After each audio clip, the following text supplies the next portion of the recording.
Hey there, welcome everybody to the regulation season premiere of TXN Sports World. I am your host, Anthony Florio, joined as always by good old MF Michael Fletcher and Michael Bullock. We got a loaded show here tonight, so we're not going to waste any time. We're going to dive right on in.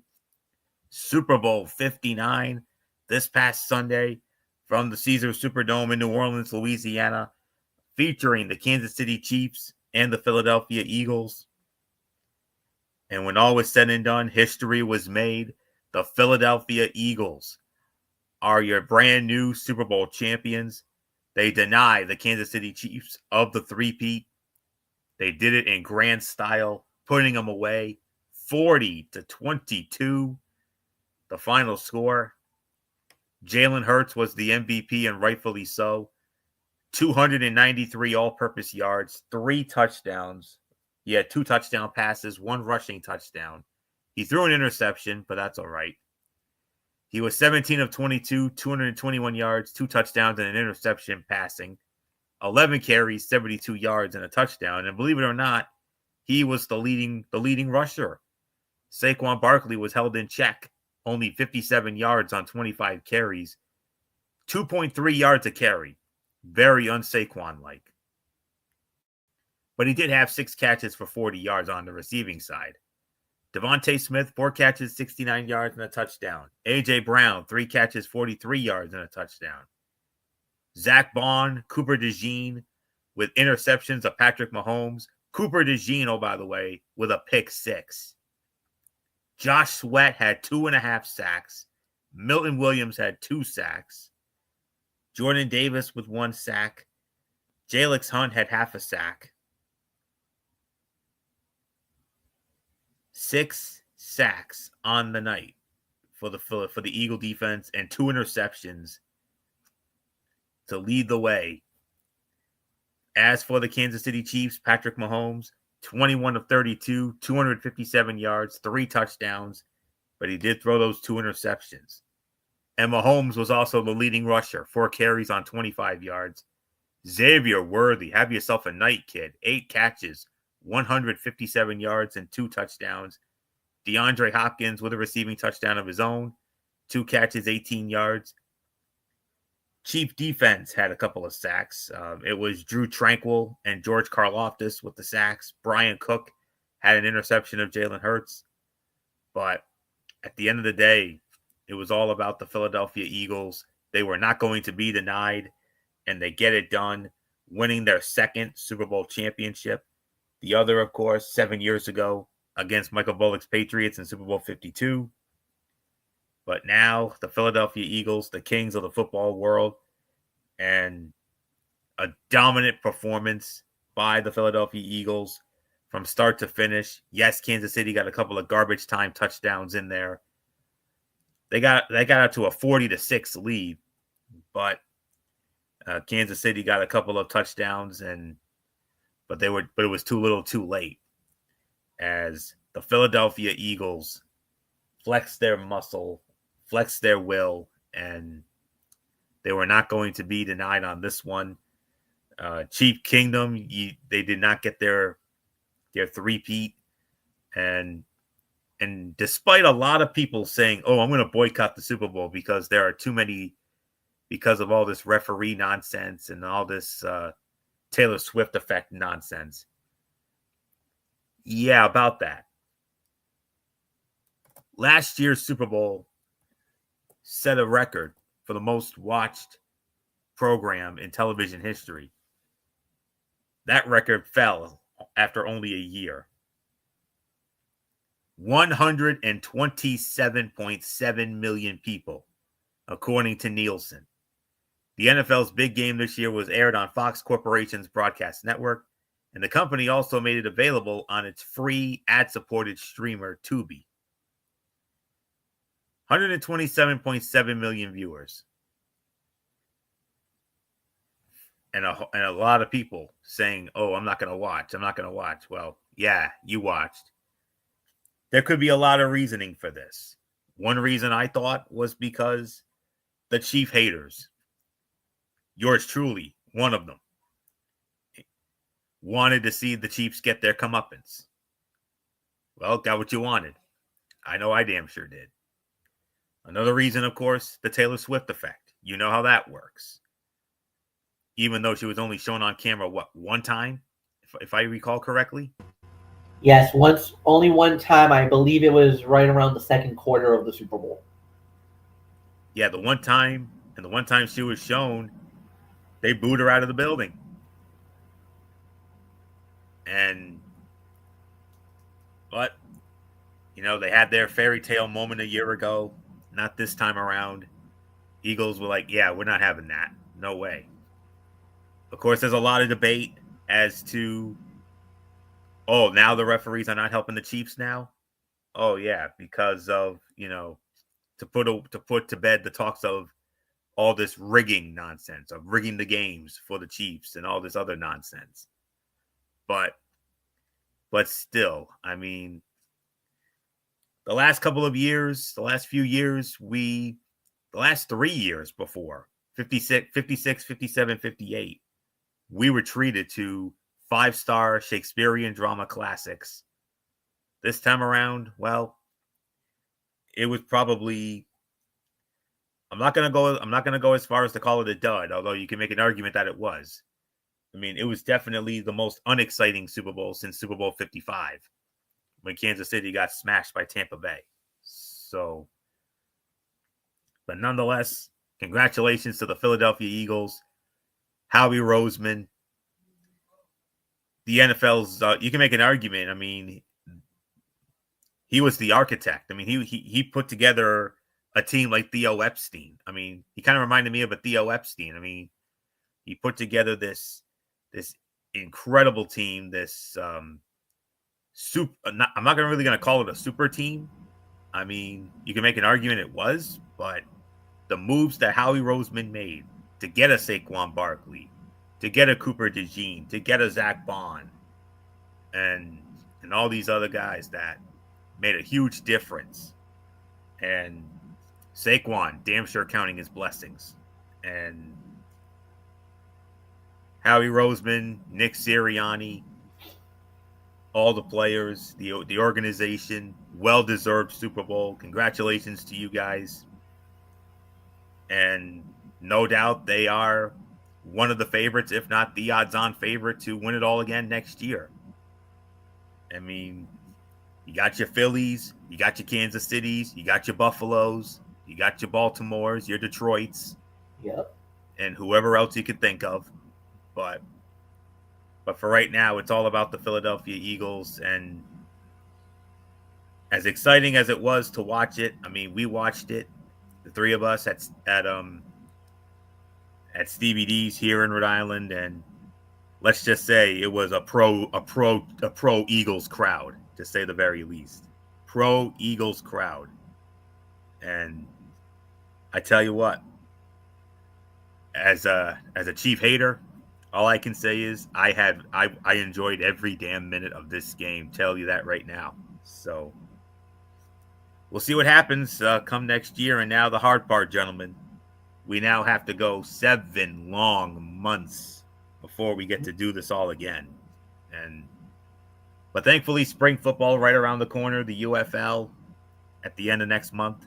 So we will definitely preview those games, when we get to that, whenever we do shows during that time frame. So, but Kansas City, yes, they did get humbled. They got embarrassed. They got humiliated. They're going to be in the fold again next year. Of course they are. They're going to be in that mix, of course. As long as you got number 15 over there, regardless of whether Travis Kelce retires or he doesn't,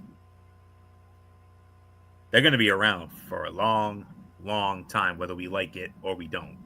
And it is what it is. And I don't know what else there is to say. So congratulations, Philly. Enjoy it. Hell of a job. Enjoy it. You deserve it. And I don't know what else there is to say. So good old MF Michael Fletcher, come on in.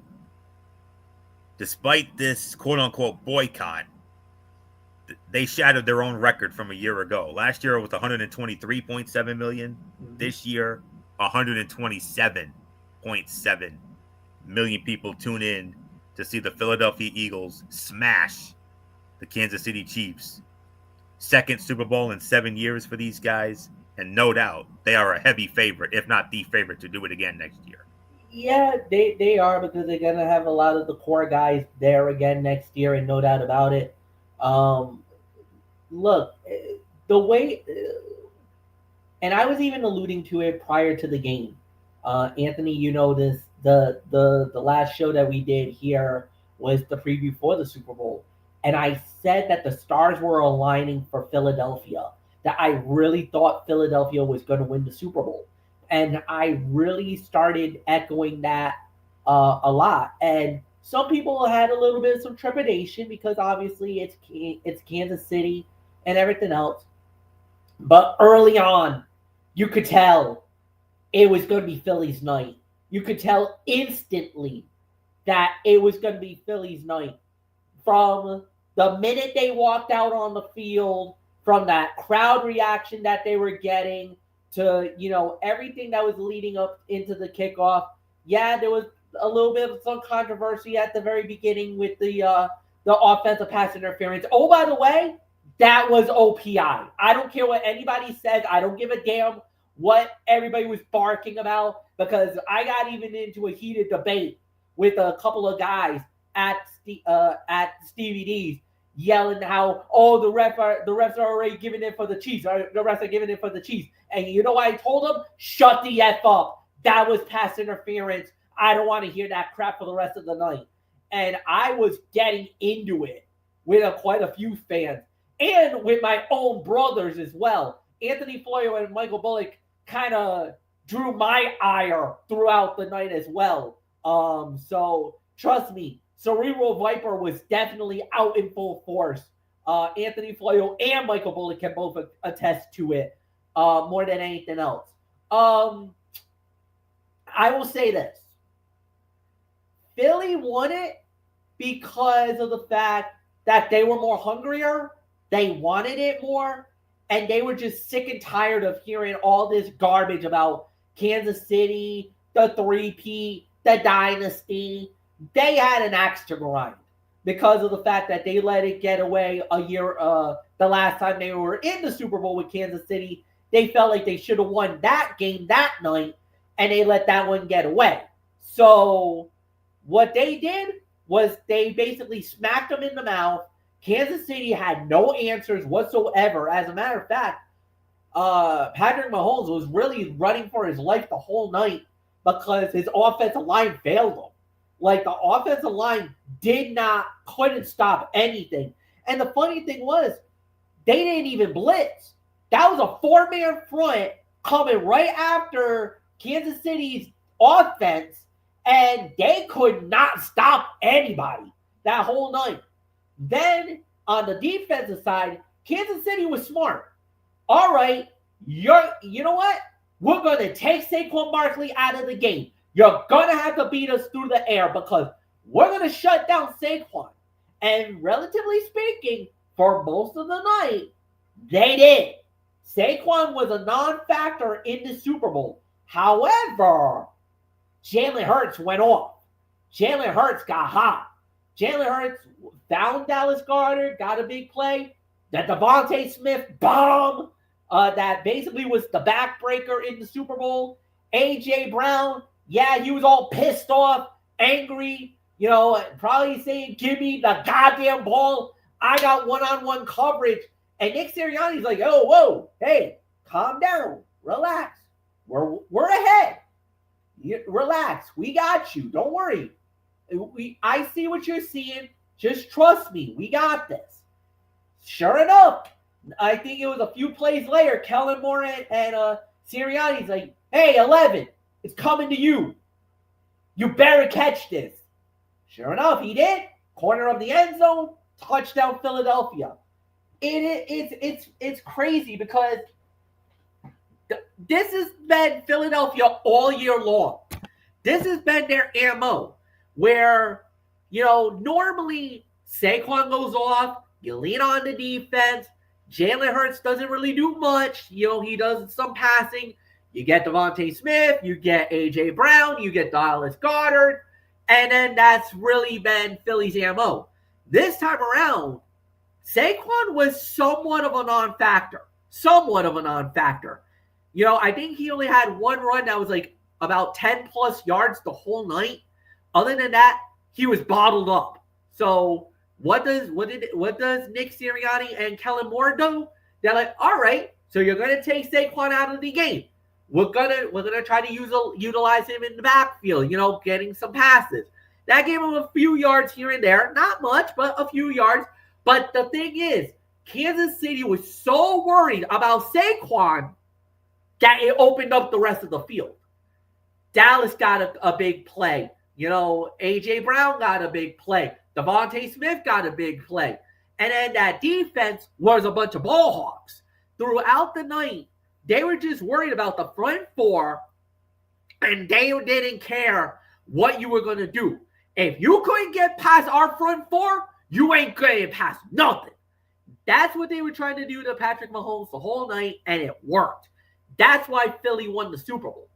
And now, you know, everybody was saying, well, does that shut up the naysayers? Does that shut up about the rigging and everything else? First off, all that rigging stuff was all manufactured by the haters. That's the Buffalo fans. That's the Ravens fans. That's the Patriot fans. All pissed off because every time Kansas City was winning, that's what they would lean on. Oh, the refs screwed us. They did this. They did that. There was this. There was that. No. Your teams did not get the job done. Your teams were frauds. Buffalo was a fraud. The Ravens were a fraud. The Patriots have not been relevant for the last 3 years. So I don't want to hear nothing from the Patriot fans. Oh, by the way, allow me to say one other thing. To that guy in EEI who talked about, oh, it was so great that the fans were booing Taylor Swift, that you know, the Patriot dynasty is now secure forever. It was 98.5, the Sports Hub. Thank you. Allow me to say one thing and one thing only. Will you shut the F up, you worthless piece of crap? Because that's all you are. You stupid Bostonian bitches, and I'm going to call you that because that's what you are. This is what makes me sick about you Patriot fans. And I swear to freaking God, I need to say this, and I don't give a damn. You are entitled bleeps. Now I could have called you the C word, and I'm gonna bite my tongue because this is somewhat of a PG show. But all I've been hearing is about how great this was and everything else. All right, fine. But what if Kansas City wins the Super Bowl next year? Then what's your excuse? Because then all this gets reignited once again.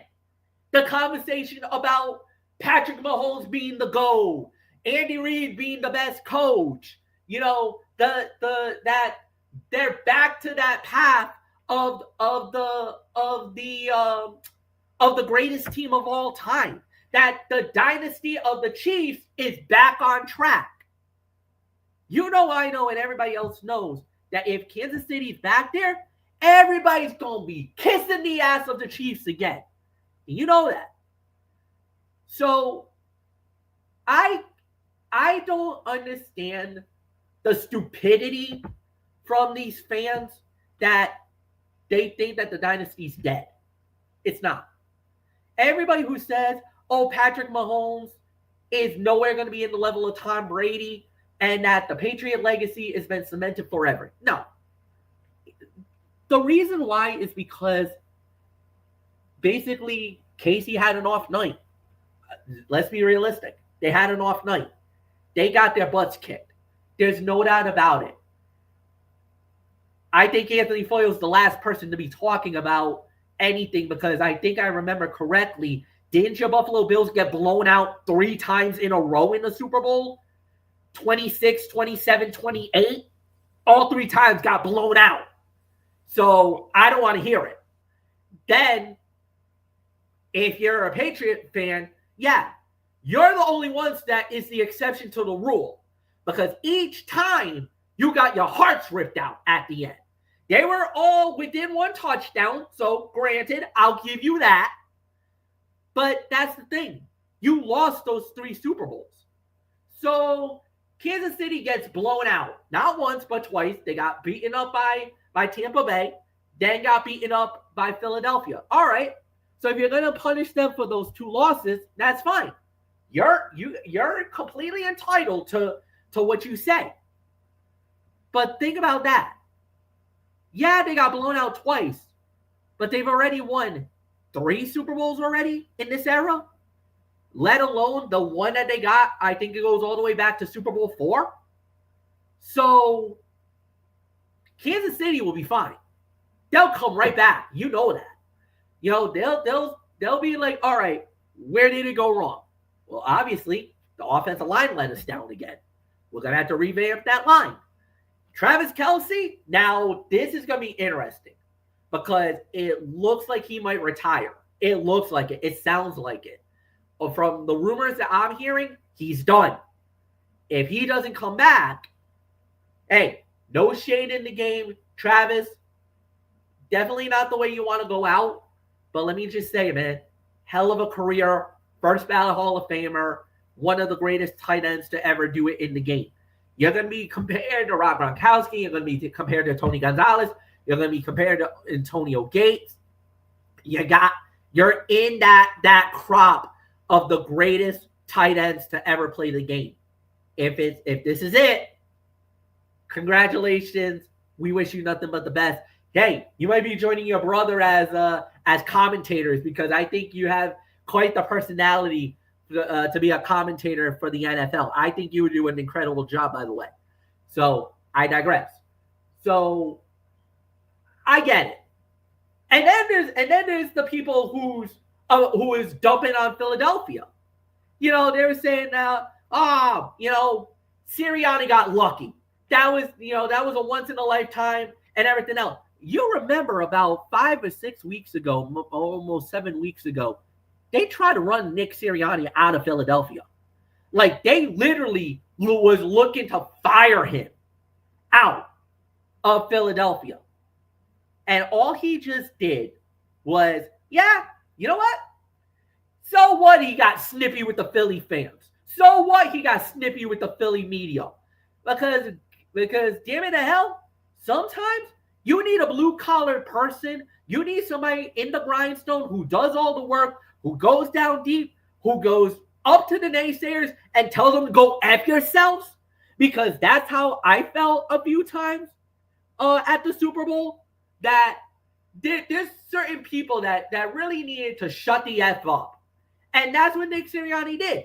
He shut it up, all the naysayers, shut it up, all the negative Nancy's, as they call them. And basically he's like, this is my team. I don't give a crap what you think, what you say, because I'm the leader. I run Philadelphia. This is my squad. And these guys ride or die with me. And look what I just did. I rode this all the way to the Super Bowl. I'm a champion now, and they can never take that away from me. Fair point. Congratulations, Nick. You deserve the moment. You deserve all the love and all the support and everything that you're getting right now. You deserve it. You earned it. You got it. And for me, I'm a huge supporter of you because you didn't stick to the status quo. You didn't care about what anybody says, what anybody thinks, what all the naysayers. And trust me, I know about naysaying. I know about people being negative, being down on us and the show and everything else. And you stuck your neck out and said, the hell with this. I don't need you. You want to talk crap about me? Fine. Here's my response to you. And you did it in the way that was meant to be done. You didn't care about the noise. You didn't care about the three-peat. You heard all that noise, all that garbage, and you told your boys to lock in. And they did. That is why you are the world champions. That is why you won the Super Bowl, because you didn't stick to the status quo. Congratulations, my friend. Well done. Incredible performance by them. Look, going into it, I said Philly was going to win it. I took not a lot of heat for it, but there was some people who was like, God, I hope you're right, but I'm a little nervous. I was not nervous one iota. I told Anthony Florio, I told Michael Bullock, and I told anybody who gave a crap that Philly was going to win and that the NFL was not going to let the Chiefs go a three-peat. And guess what? Because of, and I even said that they're setting it up, that they're rigging the game for Philadelphia to win. And lo and behold, right out of the gate, everybody was complaining about the referees, how Philly was getting the calls on this night, how Philly was getting all the plays, how Philly was getting all the success. Now, obviously, all the Kansas City fans are all crying foul. Like, wait a minute. After all this bull crap that you've been saying all year long, now this was the time to do that? To us? Hey, there's that old saying, what's good for the goose, it's good for the gander. All these other teams got burned and snake bit and everything else. I mean, there's really nothing more to say. But there was some calls that, and even I even went after, even Michael Bullock was like, well, Mike Pereira disagreed with something that I said during the telecast. Hell, even Tom Brady disagreed with a call that went during the game. And you know why he told Michael Bullock? I don't give a damn. And I didn't. I said what I said. I stuck to my guns. And I said, and yeah, I said it with my chest, as they would say. So that's how that went down. Nothing more to say. Michael Bullock, it's yours. Well, all I can say is, how in the world am I going to follow what Fletch just did? I mean, I don't even know if I can, and I'm not even going to bother trying. Now, I would say something. I wouldn't debate about the whole thing with the dynasty when it comes to the Patriots and Chiefs, but I'm going to choose what's the saying that you just said? I'm gonna just bite my tongue and just, as the old saying goes, just move along. Mind your P's and Q's. Exactly, because as you people know, and Florio knows as well. I mean, he and I mean, we've gotten into debates with Fletch about certain things, and it doesn't end the right way. So I would do it, but I'm going to take the fifth on this one. So, but yeah, I mean, this Super Bowl turned out to be,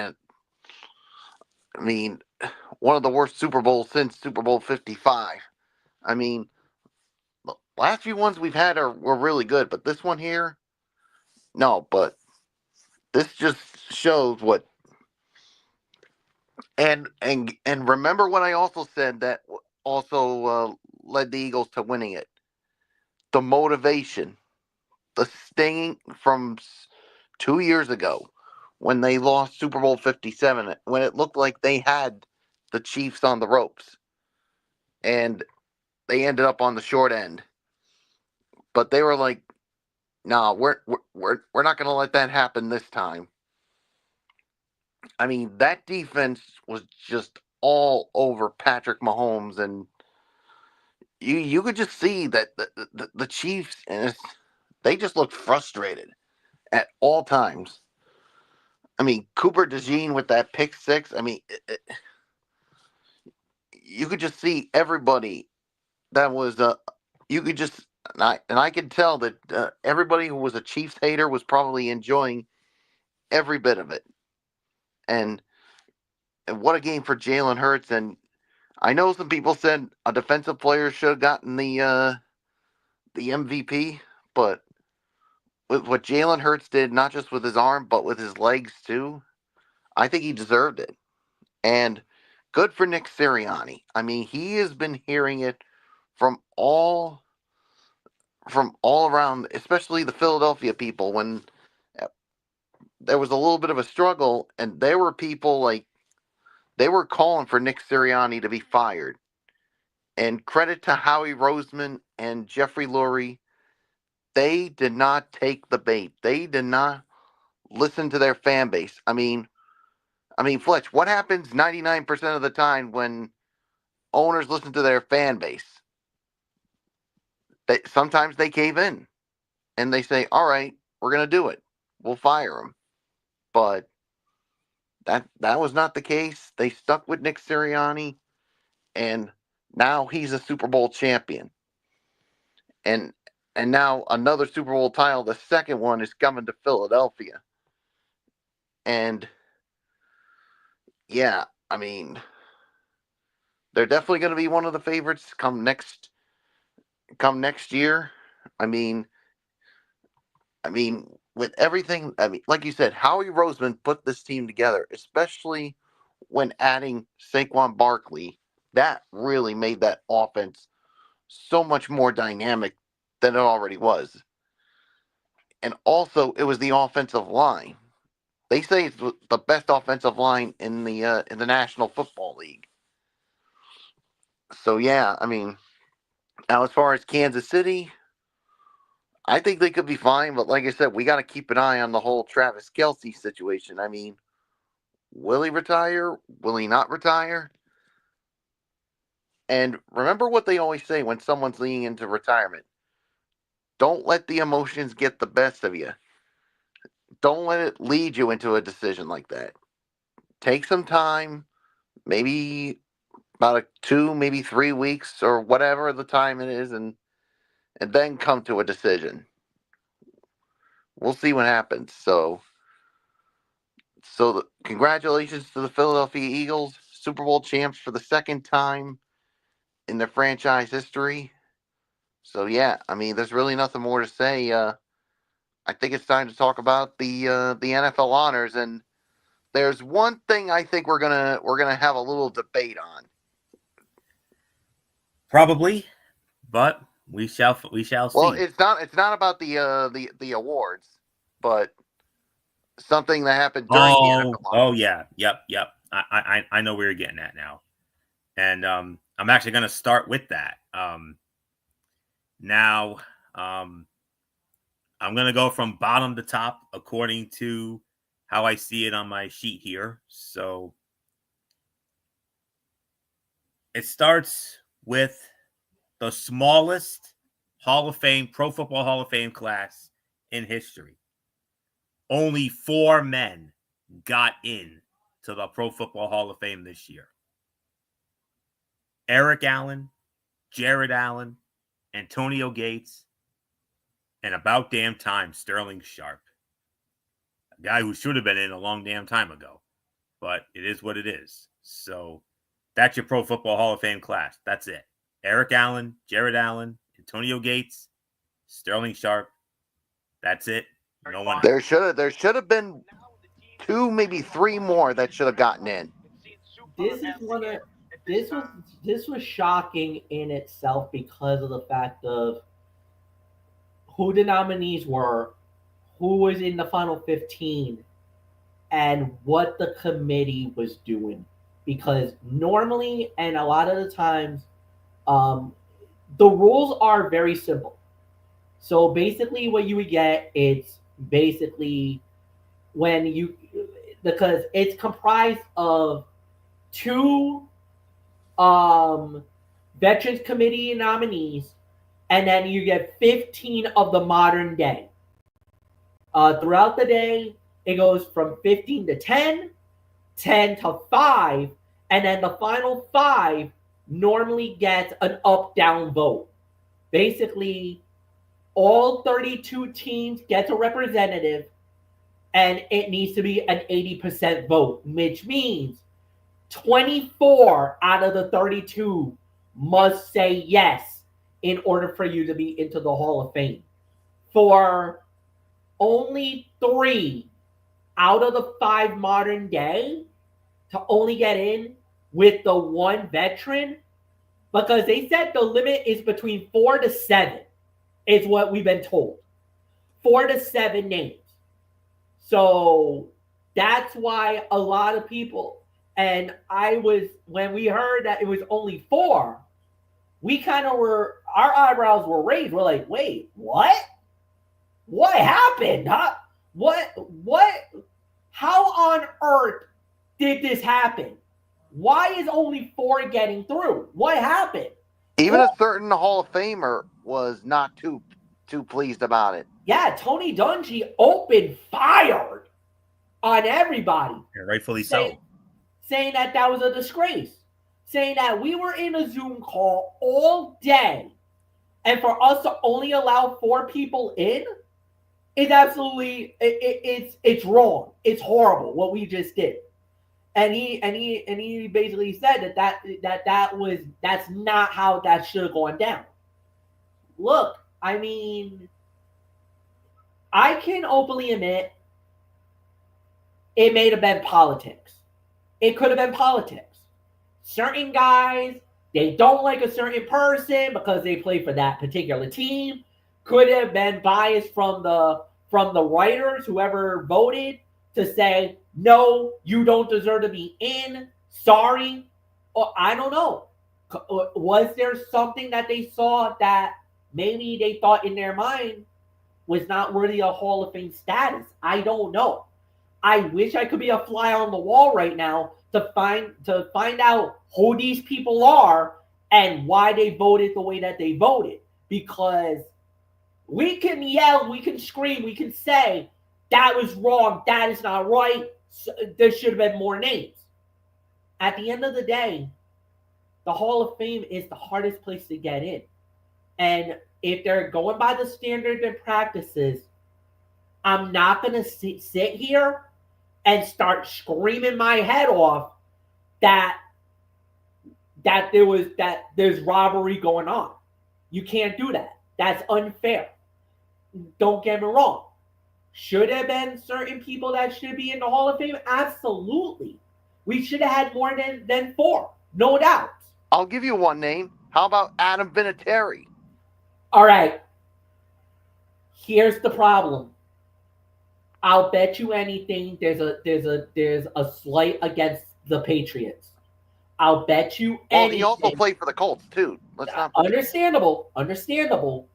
But the majority of his career was New England. And I'll bet you anything they're holding that against him. They're holding that over his head.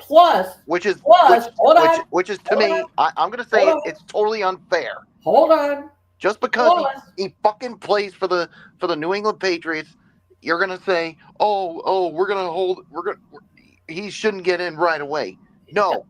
What he did, not just for them, but for the Colts, is unbelievable. What he's done through his career.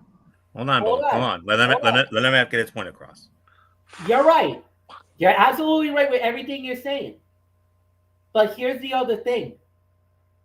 Have we ever seen kickers get into the Hall of Fame? Not very often. Not many. I think the previous one, and I don't know if I'm right on this, Sebastian Janikowski, if I'm correct on it. Ooh. I mean, I could be wrong. I think you're wrong. There's only 2. There's Morton only Anderson? 2. Morton Anderson and Jan Stenerud. All right, so Morton Anderson was the previous one. But the thing is that Sebastian Janikowski should be in the Hall of Fame. So should Ray Guy. He should be in the Hall of Fame. There's so many kickers and punters that deserves the opportunity that only 2's gotten through. No, Ray Guy's in the Hall of Fame. Oh, Ray Guy did. Okay. 2014. But still, there are certain guys that probably you can make an argument that deserve to be in the Hall of Fame, especially in kickers and punters. But a lot of the time, they actually get held back. They'll get in eventually, but for some odd reason, they don't show enough love to the kickers. And that's something Pat McAfee's screams and yells and bangs the table for, that there should be more kickers and punters in the Hall of Fame. But for some odd reason, they get left out. Now, you can call bias, you can call politics, whatever. But I get where you're coming from. But honestly, that's one of those problems. That's a major problem. Anthony alluded to it. A lot of the guys, if you're an offensive guy or a defensive tackle or a linebacker, your odds of going into the Hall of Fame are a lot more higher than some of the other positions.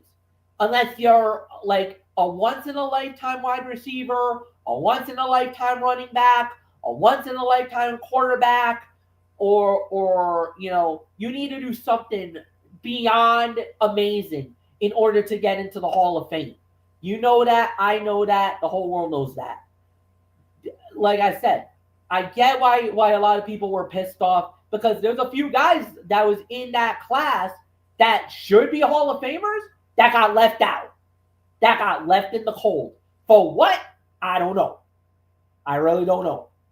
That's why I like to be that fly on the wall, like I said. So I believe, look, it's not an easy decision. I get it. At the end of the day, congratulations to the Hall of Famers. They deserve to be there. And there's no slight in your moment, guys. A lot of people are more upset because more did not get through. That's not taking away your accolades, what you did. They're not slamming the Hall of Fame because you got in. They're slamming it because they felt like more people should have gotten through. And normally you get like I said, the limit traditionally is between 4 to 7 players. This year they decided to go the low end. They went with 4. I mean, that it's a cause for debate. But the thing is that who am I to judge? Who is Michael Bullock to judge? Who is Anthony Floyd to judge? We don't have a vote. We have no say in who gets in or who's not in the Hall of Fame. So, I don't know. Like I said, Tony Dungy, for him to say what he needs to say, he's got the right to say it because he's a Hall of Famer. He's a vote. He got the vote. He's one of those 32 people that was in the room. He's allowed to say whatever he wants to say because he was there. He can vouch for, oh, this guy should have been in. This guy didn't get in. Why? What happened? He's got the right to say something. We don't. So, Anthony, yeah, that was it. It's going down as one of the more controversial Hall of Fame classes, but not because of who got in. It's because of how many got through. Because, like I said, the limit is 4 to 7. They went with the low end. They went with the El Cheapo way, is what we like to call it. In The Price is Right, they call it El Cheapo. That was something that was dubbed by Bob Barker, God rest his soul. If you remember that. So they went El Cheapo on us. They did. And there's nothing we could do. There's nothing we can do about it. No, unfortunately, there isn't. But what we can do is go down the rest of the winners for NFL honors from bottom to top. So, continuing on, when it comes to the Hall, after the Hall of Famers, NFL Fan of the Year went to Megan Stefanski, who is a super fan of the Detroit Lions. Good for her. Pepsi NFL Rookie of the Year, Jaden Daniels, the quarterback of the Washington Commanders. FedEx Ground Player of the Year, Jamar Chase, wide receiver of the Cincinnati Bengals. FedEx Air Player of the Year, Josh Allen, quarterback, Buffalo Bills. Moment of the Year, the Washington Commanders Hail Mary, as they're calling it, Hail Maryland. When Jaden Daniels threw up the prayer and it was answered by Noah Brown, the game that beat Chicago. Washington took off after that. Chicago self-destructed after that. Art Rooney Award for sportsmanship. Score another one for JA-17, Josh Allen from the Buffalo Bills. The Jim Brown Award, Saquon Barkley of the Philadelphia Eagles. The Deacon Jones Award for the league leader in sacks, that went to Trey Hendrickson of the Cincinnati Bengals. The Salute to Service Award went to George Kittle, the tight end of the San Francisco 49ers, who, oh, by the way, made a cameo this past Monday night on Raw in support of Bailey. Walter Payton, NFL Man of the Year. I know that's the main event, but that's how I have it listed here from bottom to top. Eric Armstead of the Jacksonville Jaguars takes home the most prestigious honor in the league. Assistant Coach of the Year went to former Detroit Lions offensive coordinator Ben Johnson. Of course, as you all know, next season, Ben Johnson will be the newest head coach for the Lions' divisional rival, the Chicago Bears. Coach of the Year, Kevin O'Connell of the Minnesota Vikings. Comeback Player of the Year, Joe Burrow of the Cincinnati Bengals. Defensive Rookie of the Year, Jared Verse of the Los Angeles Rams. Offensive Rookie of the Year, Jaden Daniels from the Washington Commanders. Defensive Player of the Year, Patrick Surtain II from the Denver Broncos. Offensive Player of the Year, Saquon Barkley of the Philadelphia Eagles. And last but certainly not least, Most Valuable Player, JA17 does it, Josh Allen, my quarterback, my Buffalo Bills. Needless to say, I got a little misty-eyed when that announcement went down. So I couldn't be any happier with that one. But based on our rotation, MF gets to start this one off. So MF, you heard all the winners. So your thoughts about NFL honors? Yeah, no, not a big surprise with some of them. I think Defensive Player of the Year, Patrick Surtain, winning it. I think that one was an eyebrow raiser. I think with all the other, Jaden Daniels, Offensive Rookie of the Year, he deserved that, no doubt about it. Defensive Rookie of the Year was correct as well. And I know there's going to be a big argument about the MVP. But like I said, I think legitimately it was between Josh Allen and Lamar Jackson. I know if you go by the numbers, that should have been Lamar Jackson. And I know a few people were definitely yelling that Lamar got robbed out of the MVP.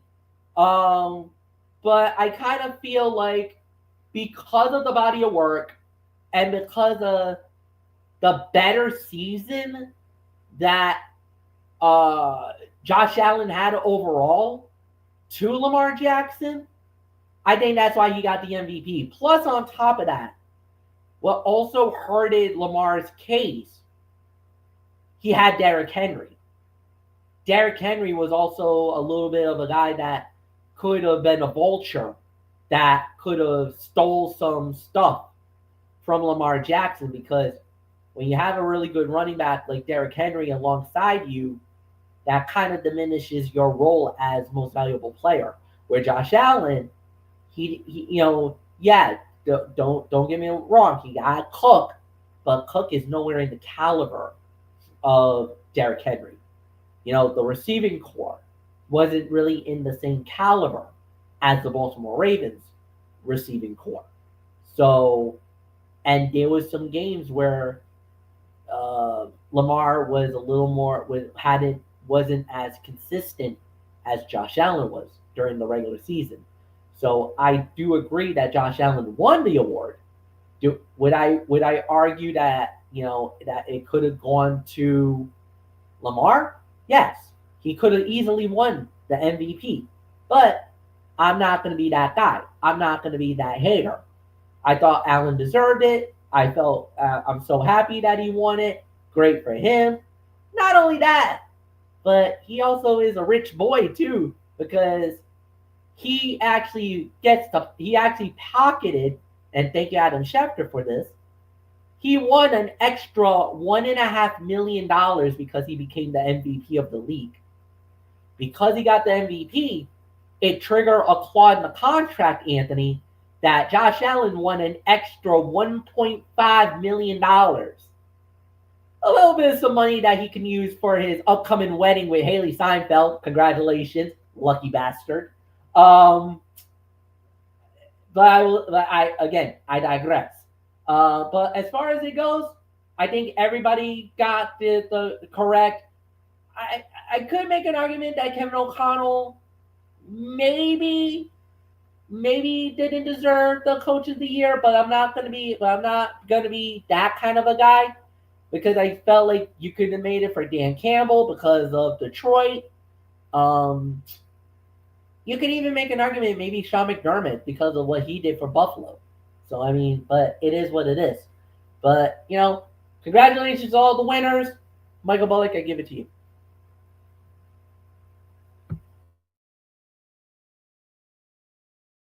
Yeah, like you said, I mean, there was some I did agree with. I mean, yeah, the rookies of the year. I mean, especially on the offensive side. I mean, Jaden Daniels. I mean, what a rookie season he had. I mean, he was this close to being the first rookie quarterback to start a Super Bowl if the Commanders had beaten the Eagles. So there's a big future ahead of him. So I think the Commanders are definitely going in the right direction with him. So we'll see what happens. First, I thought was a good choice for defensive rookie of the year, but yeah, I mean, I'm not going to be too hard when it comes to Kevin O'Connell being the coach of the year. I mean, yeah, some people are going to say Dan Campbell should have gotten it or Andy Reid, but look, I mean, when it comes to Kevin O'Connell, I mean, nobody knew what to expect out of Sam Darnold when they had him as the starter. All he did was, I mean, he was a Pro Bowler. Sam Darnold was. I mean, so yeah, I mean, so yeah, I mean, yeah, I mean, like I said, I'm not going to be too hard on it, but you know what? Congratulations to him. And I know everybody's crying foul when it comes to Lamar Jackson not getting the MVP, but here's the thing: when I mean, I think they got it right with Josh Allen because, and Anthony Florio knows this much more than anyone else. They had no Stephon Diggs, no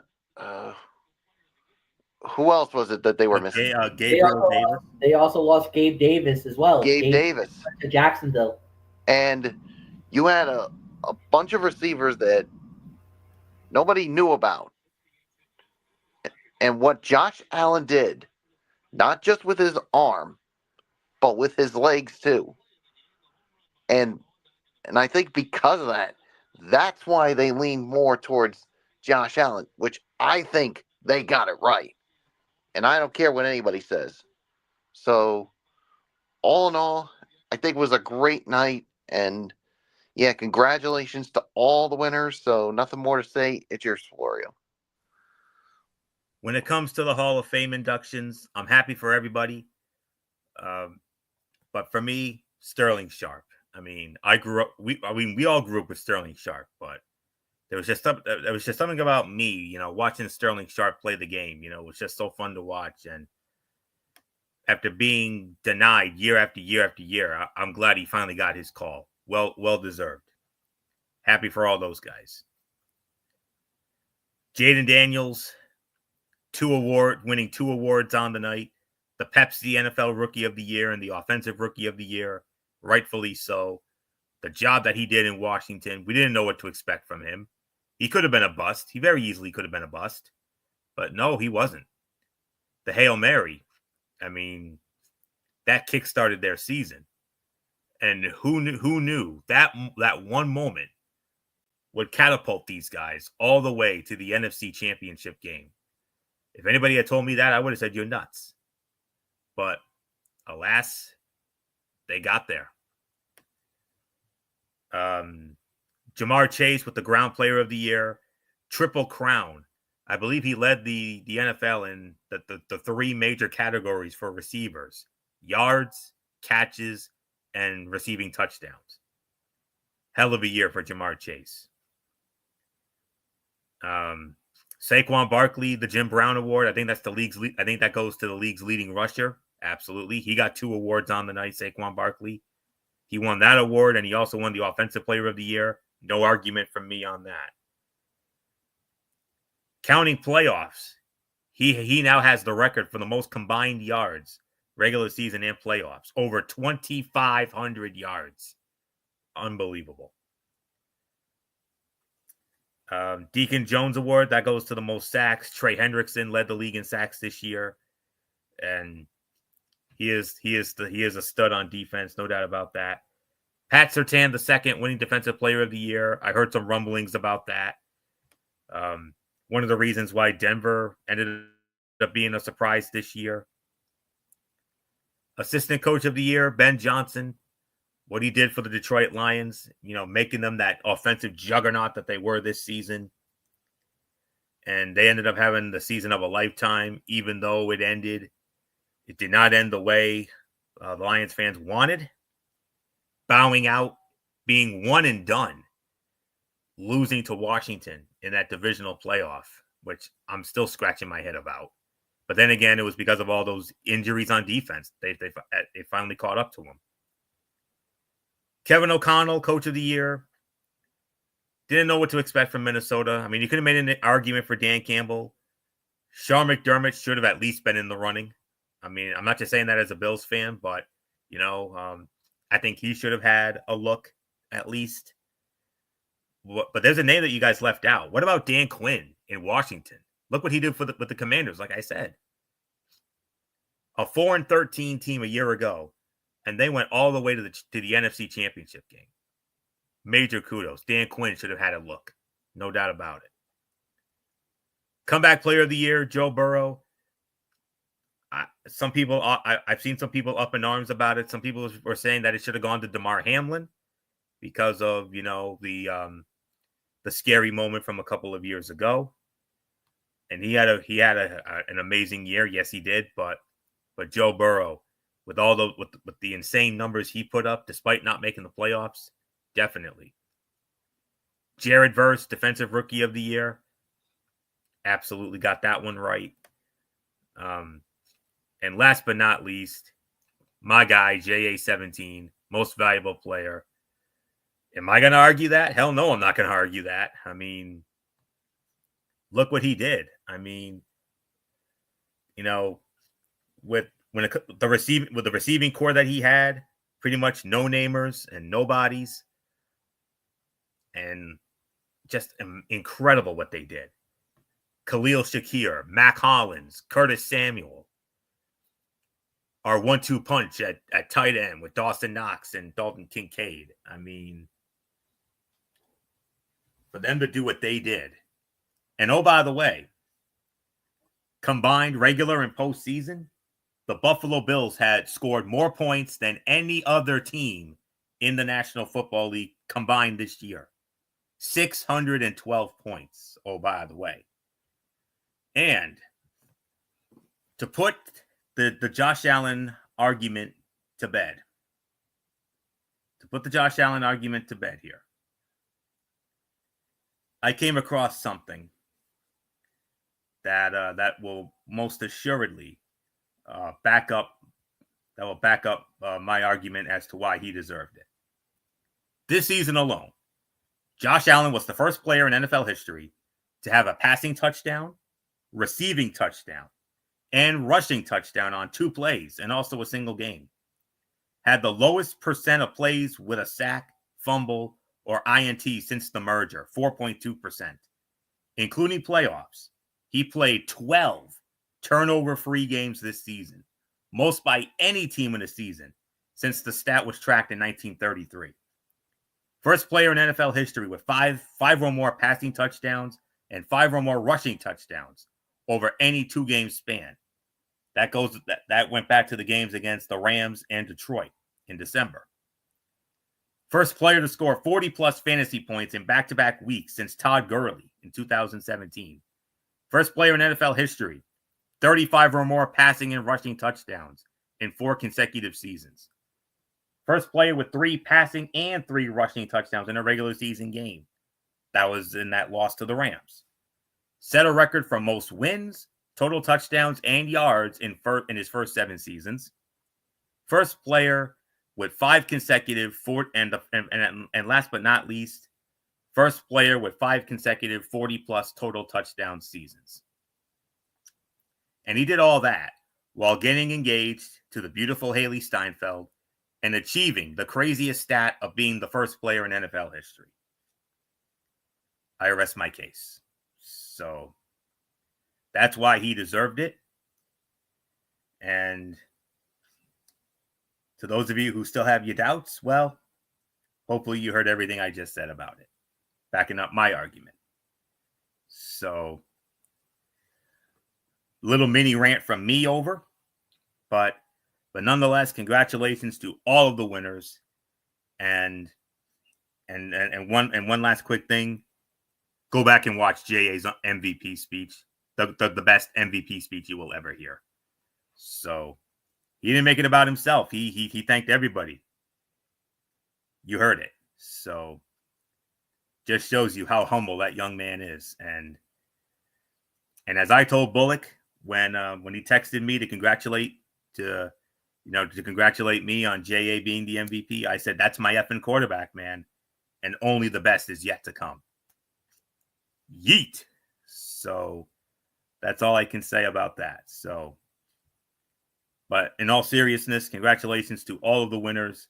JA being the biggest winner of them all. JA won more awards than anybody. 3 awards on the night. Amazing. Saquon Barkley, 2. Jaden Daniels, 2. Everybody else 1. And a great show.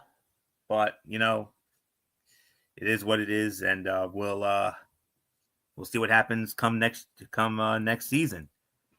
And unfortunately, we have to begin the long process of the off season. A few months from now, we'll be back when it comes to the NFL. I know we'll get into some hot stove stuff when it's necessary. Of course, we'll also have our NFL draft recap show in a couple months. Of course, the one that I'm most looking forward to in 3 months or so, come May or so, will be our annual schedule release special. And that's really all I can say there. So with all that being said, gentlemen, let's move on to something really awesome that's going on in the world of hockey.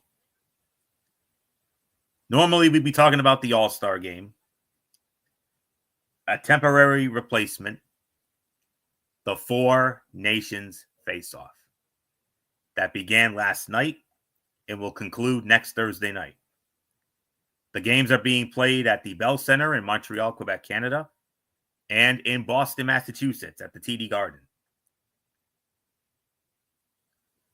In the tournament, teams representing Canada, Finland, Sweden, and the United States will play each other in a round-robin format, followed by a 1-game final between the 2 top teams.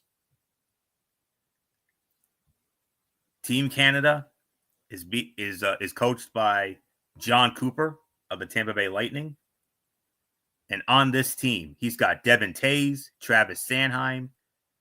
Devin Tays is with the Colorado Avalanche. Travis Sanheim with the Philadelphia Flyers. Cale Makar from the Colorado Avalanche. Sam Bennett from the Stanley Cup champion Florida Panthers. Travis Konechny from the Philadelphia Flyers. Sam Reinhart from the Stanley Cup champion Florida Panthers. Mitch Marner from the Toronto Maple Leafs.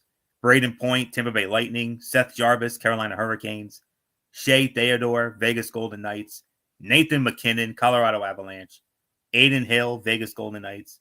Sam Montembeault from the hometown Montreal Canadiens. Brandon Hagel, Tampa Bay Lightning. Josh Morrissey, Winnipeg Jets. Jordan Bennington, St. Louis Blues, along with Colton Parayko, also of the St. Louis Blues. Mark Stone from the Vegas Golden Knights. Here's one for you, Michael Bullock. Brad Marchand from your Boston Bruins. Anthony Cirelli from the Tampa Bay Lightning. Team captain Sidney Crosby of the Pittsburgh Penguins. Drew Doughty of the Los Angeles Kings. And last but certainly not least, Connor McDavid of the Edmonton Oilers. That is a scary team. Team Finland is coached by Antti Pennanen, a former player and current head coach of the Finnish Liga team and Finland men's national junior ice hockey team. Forgive me if I butcher the names. Finnish is not my second language. Ukko-Pekka Luukkonen of the Buffalo Sabres, Ali Mata and Juuso Välimäki, they both represent the Utah Hockey Club. Henri Jokiharju of the Buffalo Sabres, Anton Lundell and Alexander Barkov, both representing the Stanley Cup champion Florida Panthers. Here we go, MF. Here's one for us. Here's a New York Ranger, Urho Vakanainen, representing the Rangers. Sebastian Aho, by the way, Barkov is the team captain. Sebastian Aho, alternate captain from the Carolina Hurricanes. Esa Lindell and Rupe Hintz from the Dallas Stars. Eetu Luostarinen from the Cup champion Florida Panthers. Kevin Lankinen of the Vancouver Canucks. Nicholas Matinpalo from the Ottawa Senators. Joel Armia from the Montreal Canadiens. Eric Haula, New Jersey Devils. Arturi Leikonen, Colorado Avalanche. Michael Granlund from the Dallas Stars. UC Saros of the Nashville Predators. Nico Mikola from the Florida Panthers. This one breaks my heart. Capo Caco, formerly of the New York Rangers, but traded recently to the Seattle Kraken. That's a heartbreaker for me and MF, but it is what it is. Teuvo Teravainen, Chicago Blackhawks. Patrick Laine, Montreal Canadiens. And Mikko Rantanen, another alternate captain from the Carolina Hurricanes. Team Sweden is coached by Sam Hallam. And on Team Sweden, it's Rasmus Andersson from the Calgary Flames, Philip Forsberg of the Nashville Predators, Adrian Kempe from the LA Kings, Gustav Nyquist from the Nashville Predators, Matthias Ekholm from the Western Conference champion Edmonton Oilers, Joel Eriksson Ek from the Minnesota Wild, Lucas Raymond from the Detroit Red Wings, Jonas Brodan of the Minnesota Wild, Rasmus Dahlin from the Buffalo Sabres. Here's a Bruin for you, Bullock. Elias Lindholm, representing Bullock's Boston Bruins. Samuel Ersson from the Philadelphia Flyers. Philip Gustafsson of the Minnesota Wild. Victor Arvidsson of the Edmonton Oilers. A heartbreaker for Bullock here. Former Bruin, now Ottawa Senator, Linus Ullmark. Elias Pettersson of the Vancouver Canucks. Gustav Forsling from the Cup champion Florida Panthers. Jesper Bratt from the New Jersey Devils. Erik Karlsson, alternate captain from the Pittsburgh Penguins, along with Rickard Rakell, also from Pittsburgh. Team captain is Victor Hedman of the Tampa Bay Lightning. Another alternate captain, William Nylander of the Toronto Maple Leafs. Leo Carlsson from the Anaheim Ducks. And last but not least, representing Team Sweden from the New York Rangers, our boy MF, Mika Zibanejad. And last but not least, Team USA, coached by Mike Sullivan, formerly of the Pittsburgh Penguins. And when it comes to Team USA, we got 4 Rangers and 2 Bruins on this team. And we start with a Bruin, Jeremy Swayman from the Boston Bruins, Brady Tkachuk, Ottawa Senators, Zach Werenski, Columbus Blue Jackets, Jack Eichel of the Vegas Golden Knights, JT Miller, back with the New York Rangers after he was traded from Vancouver. Great to have him back. Matt Boldy and Brock Faber, both representing the Minnesota Wild. Noah Hannafin from the Vegas Golden Knights. From the New York Rangers, Vincent Trocheck. Florida Panthers, Matthew Tkachuk from the Cup champion Florida Panthers. Chris Kreider, New York Rangers. Dylan Larkin, Detroit Red Wings. Adam Fox, New York Rangers. Charlie McAvoy, Boston Bruins. By the way, he's an alternate captain. Brock Nelson, New York Islanders. Jake Ottinger, Dallas Stars. Team captain Austin Matthews of the Toronto Maple Leafs. Connor Hellebuck from the Winnipeg Jets. Jake Gensel of the Tampa Bay Lightning. Jacob Slavin from the Carolina Hurricanes. Kyle Connor of the Winnipeg Jets. Jake Sanderson from the Ottawa Senators. And rounding out the team, Jack Hughes of the New Jersey Devils. 2 games have been played already. First game was played last night, and we had a damn near 5-star classic last night. Team Canada versus Team Sweden. Team Canada winning the game by a final score of 4-3 in overtime. They jumped out to a 2-0 lead. Team Sweden got it to a 3-3 tie. And then Mitch Marner of the Toronto Maple Leafs wins it for Team Canada, 4-3 in overtime. So that puts Canada on the board. And then tonight, we had a delicious squash by Team USA. Team USA, okay, yes, it was 1-1 early.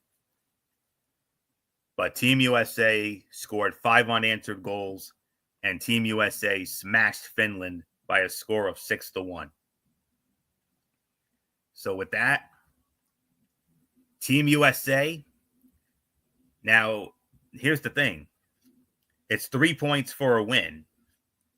It's only 2 points if you get an overtime win. And you do get a point for an overtime loss, just like in a regular season. So Team USA has 3 points because of their win tonight. Team Canada is second with 2 points because they had an overtime win. Team Sweden is in third with the 1 point from the overtime loss, and Team Finland 0. But it's not over yet, because we still have we still have 4 more games to come. We're going to take a break tomorrow. No games tomorrow. But then the games will resume on Saturday, a day-night doubleheader, if you will. First game will be at 1 p.m. on Saturday in Montreal. Team Finland versus Team Sweden. And then the nightcap, a game that MF and I, we take this one damn seriously. Team USA versus Team Canada. Oh, yes, sir. And then on Monday, President's Day Monday, another day-night doubleheader to conclude it. But these games will take place at the TD Garden in Boston. At 1 p.m. on Monday, Team Canada will face Team Finland. And then we wrap up the round robin with Team Sweden versus Team USA Monday night at 8 o'clock. And then 1 week from tonight, next Thursday night, February 20th, at 8 p.m. Eastern from the TD Garden in Boston, will be the championship game. TNT had the first game. ESPN had tonight's game. ABC and ESPN Plus will carry the games on Saturday. TNT will have the doubleheader on Monday, and ESPN will have the championship game next week. Well, after all of that, there isn't anything else left to say except Michael Bullock. How do you feel? What are your thoughts on this four nations face-off here in the National Hockey League taking place of the NHL All-Star Game temporarily? Yeah, I can't wait. I mean, it's been good like so far. I mean, I know a lot of people wanted to see the All-Star Game, but look, this is like something new. Let's try it out and see how it goes. And like you said, we had one good game, and then of course, like you said, we had a squash by Team USA, and then man, it's tough to see who's going to come out of this, the winner of this whole thing. It could come down to Team USA and Team Canada. I mean, that's who I believe it's going to come down to. So, but you never know; those other two countries could surprise us. So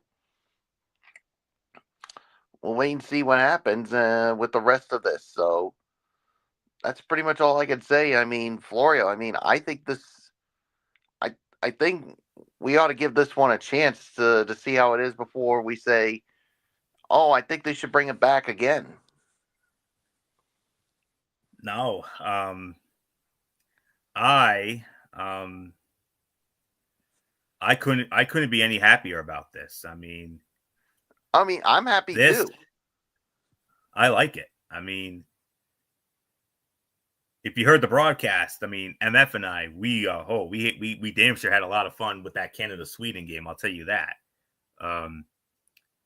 But all kidding aside, I mean,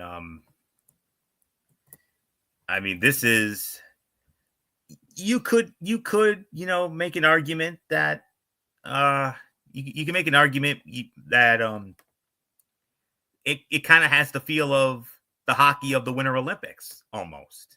I mean, it's just amazing. And I absolutely love the concept.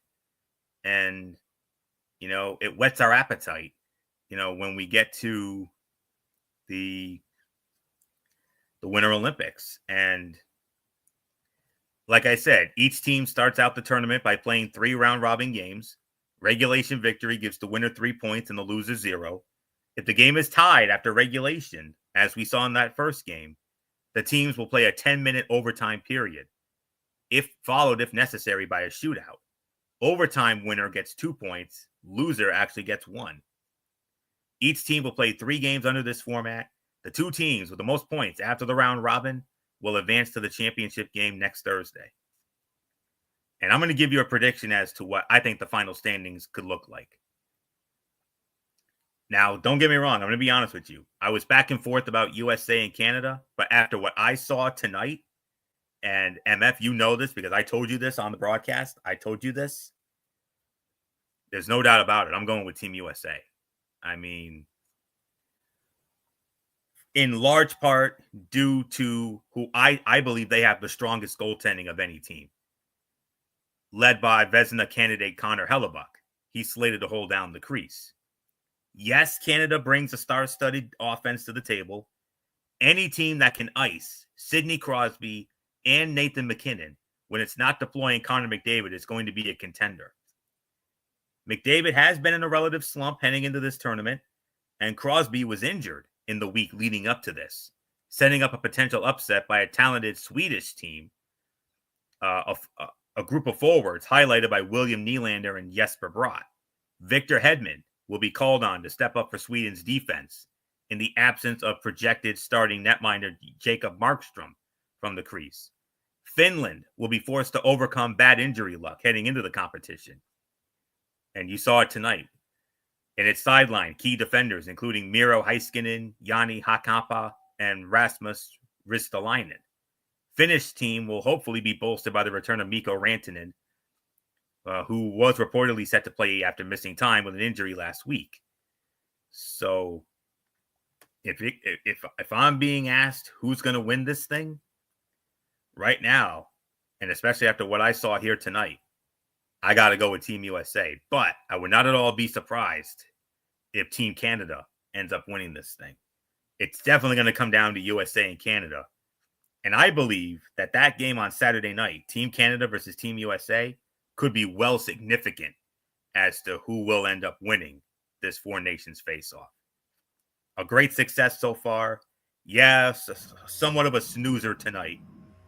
But that game the other night with Canada and Sweden, man, that was hella fun. So, not much more to say. The Gary Thorne to my Bill Clement, the Doc to my Enzo, good old MF Michael Fletcher. Doc, you heard what I told you tonight. Based on what I saw tonight, I think Team USA is the team to beat. What says you? Yeah, I kind of agree with it as well. I think USA looked really good. If you've been following the international competitions lately, like I do, especially the World Juniors, the USA has been on a hot streak. They've won the past 2 World Junior tournaments. So right now, the USA is definitely proving that they are on top. This is a must-win for Canada. They need some kind of something good to happen, because if they do not win this tournament, if they do not win the 4 nations, it's really, really, really going to put a lot of pressure on Hockey Canada, especially down the line, because then you got the Winter Olympics, where apparently the Winter Olympics that's next year. Oh, by the way, the NHLers are back. They're gonna be in Milan, in Milan, Italy. That's where the competition will be. Myself, Anthony Floyd, Michael Bullock will be going knee deep into that tournament next year. Next February, as a matter of fact, is going to be the Olympic Games. That's going to be in Milan and Osavina in Italy. That's where it's going to be. So we got that going on. And then, of course, the NHL just announced today, or I should say a couple of days ago, that the World Cup of Hockey is coming back. I think they said in 2028, the World Cup of Hockey will make its return to this thing. So we're gonna have some international competitions coming up very, very soon. And like we said, right now, Hockey Canada is looking for some kind of redemption because after the past two World Junior competitions where Canada's flamed out and the U.S. has gone on to win the entire competition, that's going to be very interesting to watch. So, yeah, Canada, USA on Saturday night. It's going to be a massive game. But before then, you also got Finland and Sweden going at it, and they do not like each other either. So Saturday is going to be a night for fight. It's going to be a day for fighting, as they would like to say. Like the old classic Elton John song. Saturday's all right for fighting because I think we're going to have quite a few fights on Saturday. You got Finland and Sweden at 1 o'clock. And then at 8 o'clock, the main event, the game that everybody's been waiting for, USA and Canada going at it at the Bell Center in Montreal. Both games on ABC and ESPN Plus. So yeah, I mean it's gonna be very interesting to watch. Yes, right now, based off what I've seen, and because of just what it's been happening in the international competitions, you got to say the USA right now are the odds-on favorite to win this Four Nations face-off.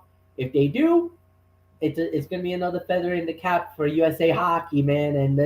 And they continue to close the gap between them and Canada, and for that matter, them and the rest of the world when it comes to hockey. Canada is definitely the number one in the world when it comes to hockey, but you can't sleep on Sweden. You can't sleep on Finland because they are always dangerous, especially Sweden. Oh, by the way, former world champions. Sweden was. I think they won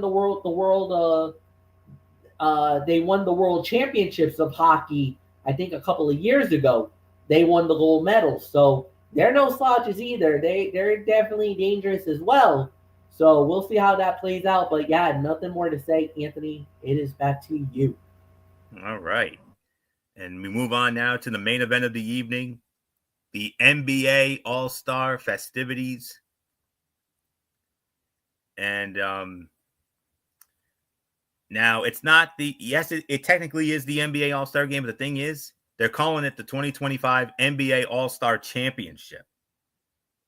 Very, very NHL-like, because we know the NHL has been doing this the last few years, before this year, of course. 74th edition of the All-Star game, and it will emanate from the Chase Center in San Francisco, California, the home of the Golden State Warriors. And it's the first time that the Warriors will be hosting this game in 25 years. The last time we saw it, the year 2000. The dunk contest, Vince Carter, it's lived rent-free in my head for the last 25 years. I'm not going to lie to you. I think we can say the same. I think all of us can say the same thing. So, all right. So let's address it here. It will start. It's actually, the festivities will start tomorrow night at the old Oakland Arena in Oakland, California, for the 2025 NBA All-Star Celebrity Game. Coached by, and the two head coaches, two legends of San Francisco sports. Barry Bonds, formerly of the San Francisco Giants. And of course, you can make an argument that he's still the greatest wide receiver in NFL history, Jerry Rice of the formerly of the San Francisco 49ers. Barry Bonds and Jerry Rice will serve as the coaches. And Bayley, WWE superstar Bayley, she will be playing on Jerry Rice's team. So I don't know. I mean, I've seen I see the lineups here, and I don't know many of them. I hardly know if I don't know much of these people. Of course, we know Baron Davis. We know him, former Golden State Warrior in his own right. I do know Mickey Guyton. She is a female. She is a country singer songwriter, and that's pretty much it for Barry Bonds' team. I know a little more about Jerry Rice's team. Matt Barnes, a former player, of course. Bayley, Terrell Owens, of course. We know T.O. and just to name some of the notable players. That'll be at 7 p.m. Eastern on ESPN. Following that will be the Rising Stars Challenge. There's going to be 4 teams on this. Team Chris, that will be coached by the great Chris Mullin. Chris Mullin will coach one team. Another team will be coached by another great, Mitch Richmond. Here's another great for you. Coaching his own team, Tim Hardaway, a Team Tim. And then finally, Team G League. There's going to be a G League team made up of G League stars, and they're going to be coached by Jeremy Lin. Linsanity.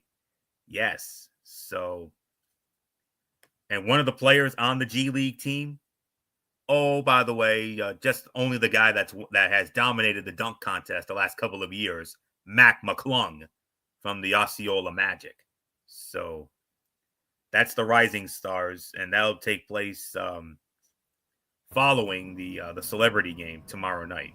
But there's also an added incentive because the winner of that game gets to play in the actual All-Star game, and Anthony, you'll allude to that in just a minute.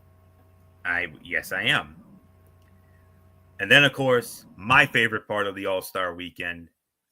I don't know how you guys feel about it, but for me personally, this is my favorite part of the All-Star weekend. All-Star Saturday night, the Skills Challenge. Now, this is going to be different here. We're going to have 4 teams of 2. We got Team Cavs, and they're going to be led by Donovan Mitchell and Evan Mobley. They're 2-star players. Cleveland Cavaliers, of course, oh, by the way, the best team in the NBA this year. I did not have that on my bingo card. I'll tell you that right now. Team Rooks, 2 rookies. Zachary Risache of the Atlanta Hawks and Alex Sarr of the Washington Wizards. We got Team San Antonio Spurs, and they're going to be led, how about this? Chris Paul and Victor Wembanyama. Wow. Okay. And Team Golden State Warriors, Draymond Green and Moses Moody will be in that. My favorite event of All-Star Saturday night, the 3-point shootout. Jalen Brunson, New York Knicks. Cade Cunningham, Detroit Pistons. Darius Garland, Cleveland Cavaliers. Tyler Hero, Miami Heat. Buddy Hield, Golden State Warriors. Cameron Johnson, Brooklyn Nets. Damian Lillard, Milwaukee Bucks. And Norman Powell of the Los Angeles Clippers. And then the main event, the slam dunk contest. Here we go, MF. We got a Chicago Bull in here. Matas Buzelis from the Chicago Bulls. Stephon Castle, San Antonio Spurs. Now, you may not know Stephon Castle. That young man was a member of the Yukon Huskies who won the last 2 men's NCAA tournament championships. He was on both of those national championship teams. Andre Jackson Jr. of the Milwaukee Bucks. And last but not least, the young man who has wowed us with his dunks over the last couple of years, Mac McClung, Osceola Magic of the G League. He's back in the dunk contest. And last but not least, of course, the NBA All-Star Game itself. Now, here's what's going to happen. The All-Star Championship itself will consist of a 4-team single elimination tournament as 2 semifinals and a championship game similar to the most recent NHL All-Star Games and Rising Stars Challenges. 3 teams were drafted from a pool of 24 selected All-Stars by NBA on TNT analysts Shaquille O'Neal, Kenny Smith, and Charles Barkley, while Candace Parker, also a TNT analyst, will coach the winning team from the Rising Stars Challenge, which has used the 4-team tournament since 2022. So here we are. As I pull it up here. Okay. And here are the teams as follows. Representing Team Shaq, because Shaq had the first pick. Team Shaq will consist of LeBron James of the Los Angeles Lakers, Stephen Curry of the Golden State Warriors, Anthony Davis now of the Dallas Mavericks after that insane trade that went down some time ago, Jason Tatum from the NBA champion Boston Celtics, Kevin Durant, I think he's with the Phoenix Suns, I believe. Yes, he's with Phoenix. Yep. Damian Lillard of the Milwaukee Bucks. Where's James Harden playing? I haven't been following the NBA much lately. I believe he's with the Los Angeles Clippers now. Yes. Okay. Yep. He is with the Clippers. Yep. I just found it. Okay. James Harden, LA Clippers, and Jaylen Brown from the NBA champion Boston Celtics. That is Team Shaq. That is loaded. Representing Team Kenny Smith, Anthony Edwards of the Minnesota Timberwolves, Jalen Brunson of the New York Knicks, Jaren Jackson Jr. of the Memphis Grizzlies, Jalen Williams representing the Oklahoma City Thunder, Darius Garland representing, I believe it was the Cleveland Cavaliers I just mentioned. Yep. And Evan Mobley, also of the Cleveland Cavaliers, and Cade Cunningham of the Detroit Pistons, and Tyler Hero of the Miami Heat. And finally, Team Charles Barkley, Nikola Jokic of the Denver Nuggets, Giannis Antetokounmpo from the Milwaukee Bucks, Shai Gilgeous-Alexander of the Oklahoma City Thunder, Victor Wembanyama from the San Antonio Spurs, Pascal Siakam representing the Indiana Pacers. And then from there, we also have Alperen Sengun representing the Houston Rockets, formerly of some Turkish league.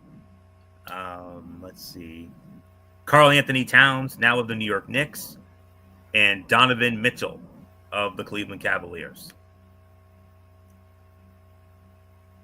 Lot of great festivities. I mean, the NBA All-Star Weekend is, one of the most exciting weekends of the year.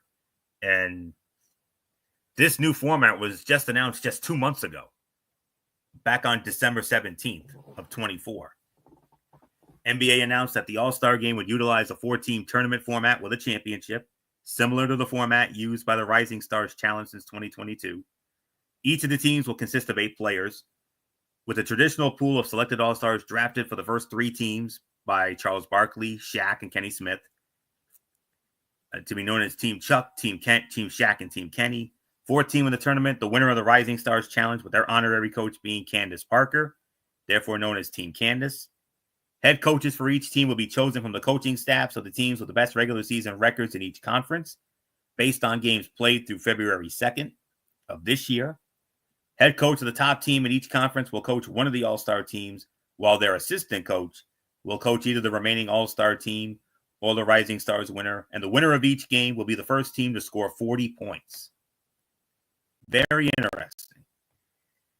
Representing the 2 best coaches, of course, for the Western Conference, it was Mark Daniel, who is head coach of the Oklahoma City Thunder, and the Eastern Conference representative, Kenny Atkinson, who is the head coach of the Cleveland Cavaliers. And one assistant coach from each team will fill the 2 remaining coaching spots. So I'm very much looking forward to all of this. I mean, this is all going to be really fun. And I don't really watch the Celebrity Game or the Rising Stars game, to be honest with you. I usually only watch the All-Star Saturday night and the game itself. And as I'm looking at the skills challenge for the All-Star Saturday night, right now, I like that San Antonio team. Chris Paul and Victor Wembanyama. Oh my goodness, that's going to be a team to beat. Although, watch out for Team Cleveland. I got to be honest with you. It's between those two, but I like that San Antonio team a little bit more. 3-point shootout. I mean, you got some good names in here, but if I'm going to pick a winner, I'm leaning towards Brunson. But then again, Buddy Hield. I mean, he's had some big performances in this over the years. Dunk contest. Until I see somebody who can actually knock this kid off, I got to go with Mac McClung. I think Mac McClung is going to win the dunk contest again. And as far as who I'm going for when it comes to the All-Star game, I like that Shaq team. That Shaq team. I mean, I think Team Shaq is the team to beat when it comes to the All-Star game itself. So, looking forward to it all. Can't wait to see how it all plays out. So, not much more to say. MF, your thoughts on all the happenings of NBA All-Star Weekend coming up? Yeah, no, this is gonna be a lot of fun, no doubt about it. When it comes to obviously the Celebrity Game, nobody really talks much about it. It's just gonna be a nice little fun event, but nothing that would be amazing or anything else like that. The real factor on Friday, I should say, is going to be that rookie challenge, because of the fact that whoever gets out of that gets to play in the big All-Star game on Sunday night. So that's going to be very important. You're going to want to watch that, because whoever wins that gets to play with the big boys. So that's going to be very interesting to watch, to say the very least. Then on All-Star Saturday night, I'm going to go with Team Cleveland to win the skills competition. I don't know. I like that 2-guard type thing, especially with this competition. It is meant for the guards more than anything else. So I kind of feel like they're going to win that one. Then when you get into the 3-point competition, you know what? Something tells me, yeah, I'm going to go with Jalen Brunson there. As far as the dunk contest goes, even though it's been slipping in popularity over the last few years, yes, I'll go with McClung to win it. As far as the All-Star game itself, I'm actually going to go with Team Charles Barkley. I love the international flavor that he's got on that team, especially when you got Victor Wembanyama, when you got SGA, who I believe is the MVP of the NBA right now. Then you got Giannis and Nikola Jokic. And remember, this game is 3-on-3 format. That's one thing Anthony Flato has not mentioned to everybody. This is actually a 3-on-3 big 3 style format that this game is going to be played under. So when you got that going on, this changes everything. So for me, I'm going to go with Charles Barkley Team International to win the All-Star game. So, Michael Bullock, I give it to you. Take us home, Bullock. Yeah, I think this should be a very good, All-Star weekend when it comes to the NBA. I mean, yeah, I'm gonna go with Team Shaq to win the actual game itself, especially with this new format. And then, of course, the night before with the skills challenge, I can't wait to see how that goes. Especially, yes, even though the dunk contest has, as you said, lost its luster for the last few years, but yeah, but all the other things I'm really looking forward to. So yeah, there's really nothing more to say except let's put a bow on this edition of TXN Sports World. All right. And that will indeed put the bow on this quote-unquote season premiere of our regulation TXN Sports World shows.